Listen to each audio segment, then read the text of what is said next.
जय श्री कृष्णा, राधे राधे। प्रेम से बोलिए शिव शंकर भगवान की जय।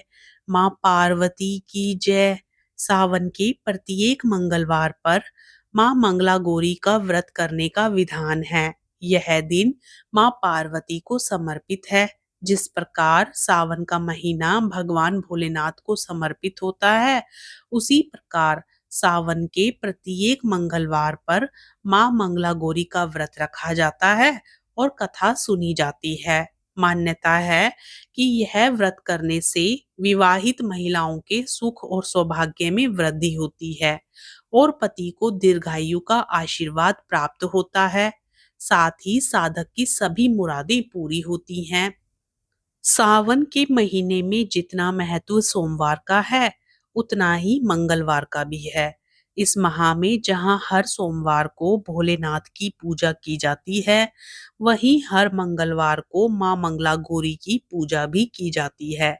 मान्यता है कि यदि किसी के वैवाहिक जीवन में कोई समस्या, विवाह में कोई अड़चन या फिर संतान सुख प्राप्त ना हो, तो उसे मंगला गौरी का व्रत मंगलवार के दिन रखना चाहिए और पूजा अर्चना करनी चाहिए।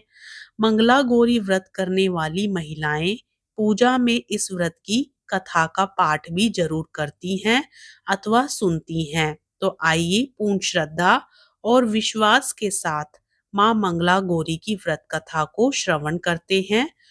कथा श्रवण करने से पहले माँ मंगला गौरी व्रत की विधि के बारे में जान लेते हैं। सावन का पहला मंगलवार 23 जुलाई को है और इस दिन माँ मंगला गौरी का व्रत रखा जाएगा। माँ मंगला गौरी व्रत के दिन सुबह उठकर स्नान करें और साफ वस्त्र धारण करें। इसके बाद सूर्य देव को जल अर्पित करें। मंदिर की साफ सफाई कर गंगा जल का छिड़काव करें। इसके बाद पूजा की शुरुआत करें। चौकी पर लाल कपड़ा बिछाकर भगवान शिव और माँ पार्वती की प्रतिमा विराजित करें। अब प्रभु का अभिषेक कर अक्षत, कुमकुम, फूल, फल, माला अर्पित करें। धूप, दीप, नैवेद्य आदि चढ़ाएं और पति की दीर्घायु के लिए कामना करें। वहीं माँ पार्वती का 16 श्रृंगार करें। इसके बाद देसी घी का दीपक जरूर जलाएं और आरती करें और मंत्रों का जप करें। अब खीर, फल और मिठाई का भोग लगाएं। अंत में लोगों में प्रसाद का वितरण करें। पौराणिक कथा के अनुसार पुराने समय में एक धर्मपाल नाम का सेठ था। उसके पास धन दौलत की कोई कमी नहीं थी, बस कमी थी तो संतान की। इस वजह से सेठ और उसकी पत्नी काफी परेशान रहते थे। संतान प्राप्ति के लिए सेठ ने कई जप तप, ध्यान और अनुष्ठान किए, जिससे देवी प्रसन्न हुई और सेठ से मनचाहा वर मांगने को कहा।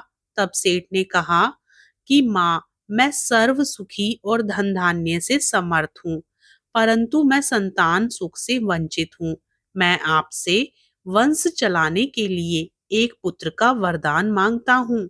सेठ की बात सुनकर देवी ने कहा, सेठ, तुमने बहुत ही कठिन वरदान मांगा है, पर मैं तुम्हारे तप से प्रसन्न हूँ, इसलिए मैं तुम्हें वरदान तो दे देती हूँ कि तुम्हारे घर पुत्र रत्न की प्राप्ति होगी, परंतु तुम्हारा पुत्र केवल 16 वर्ष तक ही जीवित रहेगा। देवी की यह बात सुनकर सेठ और सेठानी बहुत दुखी हुए, लेकिन फिर भी उन्होंने वरदान स्वीकार कर लिया। देवी के वरदान से सेठानी ने एक पुत्र को जन्म दिया। सेठ ने जब अपने पुत्र का नामकरण संस्कार किया, तो उसने उसका नाम चिरायु रखा। जैसे जैसे समय बीतता गया, सेठ सेठानी को अपने पुत्र की मृत्यु की चिंता सताने लगी। तब एक विद्वान ने सेठ को यह सलाह दी कि यदि वह अपने पुत्र का विवाह एक ऐसी कन्या से करा देंगे जो मां मंगला गौरी का व्रत रखती हो, उसी कन्या के व्रत के फलस्वरूप आपके पुत्र को दीर्घायु प्राप्त होगी।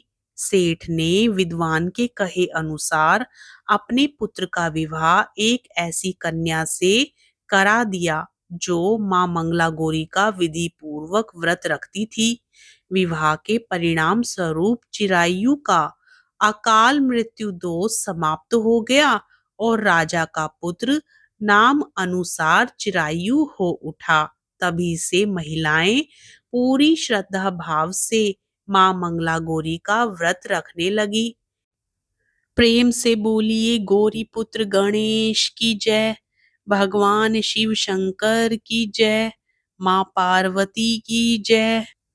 जो महिलाएं इस मंगला गौरी व्रत का पालन नहीं कर सकती, उस महिला को श्री मंगला गौरी पूजा को तो कम से कम करना ही चाहिए। मां मंगला गौरी की पूजा के समय महागौरी मंत्र का उच्चारण जरूर करना चाहिए। सर्वमंगल मांगल्ये शिवे सर्वार्थ साधिके शरण्ये त्र्यंबके गौरी नारायणी नमोस्तुते। सर्वमंगल मांगल्ये शिवे सर्वार्थ साधिके शरण्ये त्र्यंबके गौरी नारायणी नमोस्तुते। प्रेम से बोलिए मां मंगला गौरी की जय। मित्रों, कथा पसंद आए तो वीडियो को लाइक जरूर करें और साथ ही यदि आप हमारे चैनल पर नए हैं तो चैनल को सब्सक्राइब भी जरूर करें।